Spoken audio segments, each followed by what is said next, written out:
የኢትዮጵያ ኦርቶዶክስ ተዋሕዶ ቤተክርስቲያን በየቤተ መቅደሱ ፊት ለፊት የሚቀመጥ የቅድስት ሥላሴ ስዕል አለ። ይህንን ስዕል በተመለከተ እንግዲህ በታቦትም ላይ በሁሉም አብያተ ክርስቲያናት የኢትዮጵያ ኦርቶዶክስ ተዋሕዶ ቤተክርስቲያን እንደዚሁም የኤርትራ ኦርቶዶክስ ተዋሕዶ ቤተክርስቲያን የቅድስት ሥላሴ ስዕል በሁሉም ቤተ መቅደሶች አለ። ይህንን ስዕል በተመለከተ አንዳንድ ሰዎች ሲያዩ መጀመሪያ የሚያነሱት ጥያቄ እግዚአብሔርን ማን አይቶት ሊሳል ይችላል ወይም እግዚአብሔር እንዴት ሊሳል ይችላል የሚል ጥያቄ ነው። በእርግጥም በስዕሉ ላይ በሦስት አረጋውያን አምሳል ተቀምጠው አብ፣ ወልድ፣ መንፈስ ቅዱስ ወይም ቅድስት ሥላሴ የሚል ስዕል እናያለን። ይህ ስዕል በእርግጥ እግዚአብሔርን ለመሳል የተሳለ ስዕል ነው ወይ? በዚህ ስዕልስ ምንድን ነው መባል የተፈለገው? በኢትዮጵያ ኦርቶዶክስ ተዋሕዶ ቤተክርስቲያን በሁሉም ስፍራ በቀኖና ተወስኖ ቤተ መቅደስ በሚገነባ ጊዜ ከፊት ለፊት የሚሳለው የቅድስት ሥላሴ ስዕል ነው። በዚህ ስዕል ላይ ሦስት አረጋውያን አንድ አይነት መልክ ያላቸው በዙፋን ላይ ተቀምጠው በዙሪያቸው አራት እንስሳት አርባዕቱ እንስሳ የሚባሉት ገጸ ሰብ፣ ገጸ አንበሳ፣ ገጸ ላይምና ገጸ ንስር የሚባሉት ማለት ነው በዙሪያቸው ሆነው 24 ካህናተ ሰማይ ደግሞ በፊታቸው እያጠኑ ስሉስ ቅዱስ የሚል ጽሑፍ ወይም አብ፣ ወልድ፣ መንፈስ ቅዱስ የሚል ጽሑፍ ተጽፎበት በኢትዮጵያ ኦርቶዶክስ ተዋሕዶ ቤተክርስቲያን ቤተ መቅደስ ሁሉ አለ። በታቦትም ላይ አለ፣ በብራና መጽሐፍት ላይ አለ። በብራና መጽሐፍት ድጉሰት ላይም እንደዚሁ በአንዳንድ በጥንታዊ በተለይ በብረት የሚሰሩ የተደጎሱ ጥንታዊ ብራናዎች ላይ የቅድስት ሥላሴን ስዕል እናገኘዋለን። ለመሆኑ ይህ ስዕል ምንድን ነው መነሻው? ከመቼ ጀምሮ ነው መሳል የጀመረው የሚለውን በደንብ ማየት ያስፈልገናል። ወደዚህ ከመምጣቴ በፊት የመጀመሪያውን ጥያቄ ትንሽ እንመልከተው። የመጀመሪያው ጥያቄ ምንድን ነው? እግዚአብሔርን ማን አይቶት ነው በዚህ መልኩ የተሳለው? ወይም ደግሞ አብ፣ ወልድ፣ መንፈስ ቅዱስ ተብሎ ስዕል ሲሳል፣ የሥላሴ ስዕል ሲሳል ታይቶ ያውቃል ወይ? እግዚአብሔር በባህሪው አይታይም አይደለው የሚል ጥያቄ ነው። ወደ መልሱ ሳንመጣ በነገራችን ላይ በኢትዮጵያ ኦርቶዶክስ ተዋሕዶ ቤተክርስቲያን ታይቶ የተሳለ አንድም ስዕል የለም። አይደለም የሥላሴ፣ የመላእክትም፣ የጻድቃንም፣ የሰማዕታትም፣ የድንግል ማርያምም የሁሉም ስዕላት ታይተው ይህን ይመስላሉ ተብሎ አይደለም የሚሳሉት። ለመሳልም መታየት ቅድመ ሁኔታ ሆኖ አያውቅም። ለምሳሌ መላእክት አይታዩ፣ አይጨበጡም፣ አይዳሰሱም። በተገለጡባቸው ጊዜያት በተገለጡባቸው ሁኔታዎች ወይም ደግሞ በውክልና ይሳላሉ እንጂ የተሳለው አካል ይህንን ይመስላል ተብሎ ተስሎ አያውቅም። ስለዚህ ለሥላሴ ስዕል የምናነሳውን ጥያቄ ለማንኛውም ስዕል ብናነሳው ተመሳሳይ መልስ ነው ሊሰጥ የሚችለው። ታይቶ የተሳለ አንድም ስዕል የለም። ግን ወደ እግዚአብሔር በተለይ አብ፣ ወልድ፣ መንፈስ ቅዱስን ስሉስ ቅዱስን መሳል እንዴት ነው የሚለውን በሰፊው ማየት ያስፈልጋል። በመጀመሪያ ስለ እግዚአብሔር አለመታየት ጥቂት ነገር ልንገራችሁ።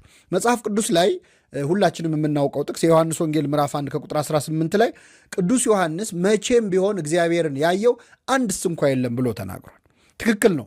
መቼም ቢሆን ማለት ትናንትም፣ ዛሬም፣ ነገም። አንድስ እንኳ ማለት ሰውም መልአክም ማንኛውም ፍጡርም እግዚአብሔርን ያየው አንድስ እንኳ የለም ይላል። ስለዚህ እግዚአብሔር በባህሪው አይታይም። መታየት የሚችል አምላክ አይደለም። በግልጽም እንደማይታይ ራሱ እግዚአብሔር ተናግሯል። የማይታየው አምላክ ተብሎ የሚነገርለት ነው። ለሙሴም ሰው ፊቴን አይቶኝ አይድንም ይላል። ግን በጣም የሚገርመው መጽሐፍ ቅዱስ ላይ እግዚአብሔር ስለ አለመታየቱ የተነገረውን ያህል ስለ መታየቱም በዚያን ያህል ተጽፏል። ለምሳሌ ነቢየ እግዚአብሔር ዳዊት ስለ እግዚአብሔር አለመታየት እንዲህ ብሏል። መቼ ደርሳለሁ? የአምላኬንስ ፊት መቼ አየዋለሁ ይላል። እግዚአብሔርን ማየት ናፈቀ። ይኸው ዳዊት በሌላ መዝሙሩ ላይ ደግሞ እግዚአብሔርን ዘወትር በፊቴ አየዋለሁ በቀኜም ነውና አልታወክም ይላል። እስቲ አሁን እነዚህ ሁለት ጥቅሶች ቢቀርቡላችሁ እንዴት ታስተናግዷቸዋላችሁ? እግዚአብሔር ይታያል ወይስ አይታይም? ዳዊት መቼ ደርሳለሁ መቼ አየዋለሁ ይላል። መልሶ ደግሞ ሁልጊዜ እግዚአብሔርን አየዋለሁ ይላል። ሌላም ልጨምርላችሁ። ለምሳሌ ሙሴ እግዚአብሔርን 570 ጊዜ አነጋግሯል። ነገር ግን አንድም ጊዜ አላየውም እና በመጨረሻ እግዚአብሔርን ለማነጋገር ራሱ ሙሴ ጠየቀ። በጠየቀ ጊዜ እግዚአብሔር ሰው ፊቴን አይቶኝ አይድንምና ልታየኝ አትችልም አለው ይላል። ስለዚህ ሙሴ እግዚአብሔርን አላየውም ማለት ነው። ይህንን ብለን ሳንጨርስ ግን እዛው ኦሪት ዘጸአት ምዕራፍ 24 ላይ የእግዚአብሔር ባሪያ ሙሴ፣ ወንድሙ አሮን፣ አብዩድና ናዳብ የተባሉት ሰዎች እንዲሁም ከሰባዎቹ የእስራኤል ሽማግሌዎች እግዚአብሔርን አዩ፣ እግዚአብሔርንም አይተው በሉ ጠጡም ይላል።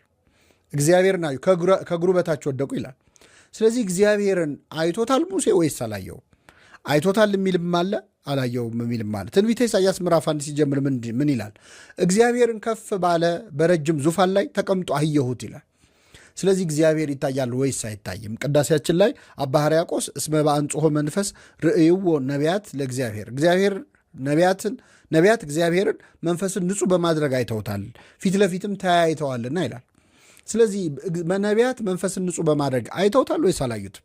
መቼም ቢሆን ያየው የለም ይላል። ደግሞ መልሶ አዩት ደግሞ የሚል ለምን እናገኛለን? በአጭሩ ለመመለስ እግዚአብሔር መቼም ቢሆን ያየው የለም የተባለው ስለ ባህሪው ነው። እግዚአብሔርን በባህርየ መለኮቱ ወይም በአምላካዊ ባህሪው ወይም በኢሴንሱ ማለት ነው ማንም ሰው አላየውም አያየውምም፣ ለወደፊቱም ልናየውም አንችልም። ሰው ፊቴን አይቶ ሊድን አይችልም ማለት ፍጡር እግዚአብሔርን ለማየት አይችልም። እግዚአብሔር መታየት ሳይፈልግ ቀርቶ ሳይሆን እኛ እሱን የምናይበት አይን ስለሌለን አቅም ስለሌለን ነው። እንኳን እግዚአብሔርን እኛ ፀሐይን አፍጠን ማየት አንችልም። ብናይም እንታመማለን። የፀሐይዋ ብርሃን መጠን ከኛ አይን አቅም በላይ ስለሆነ ማለት ነው። እግዚአብሔርን በምንም አይናችን እንኳን እግዚአብሔርን አናግሮ የወረደ ሙሴን ፊትም ማየት አቅቷቸዋል ሰዎች እኮ።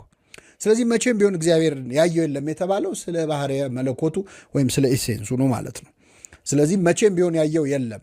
የቅድስት ሥላሴ ስዕል የእግዚአብሔር ባህሪ ስዕል አይደለም። እግዚአብሔር በመለኮታዊ ባህሪው ሊሳል አይችልም፣ ሊታሰብም ሊታይም አይችልም። ከዛ ውጭ ግን እግዚአብሔር ራሱን በተለያዩ መልኮች ገልጿል። ነቢያት አየሁት ብሎ የጻፉት እሱን ነው። እግዚአብሔር በተለያየ መንገድ ከኦሪት ጀምሮ እስከ ሐዲስ ኪዳን ድረስ በልዩ ልዩ መንገድ ለአባቶቻችን ራሱን ይገልጥ ነበረ። የዕብራውያን መልእክት ምዕራፍ 1 ላይ በብዙ በነቢያት ከተናገረ በኋላ በአንድ ልጁ ተናገረን እንዳለው እግዚአብሔር በብዙ መንገድ ራሱን ገልጿል። በብዙ ጎዳና በብዙ መንገድ እግዚአብሔር ራሱን ያሳየባቸው መንገዶች አሉ። ስለዚህ በቤተ ክርስቲያናችን ቅዱሳት ስዕላት እግዚአብሔር በባህሪው አይሳልም፣ በተገለጠባቸው ነገሮች ግን ይሳላል።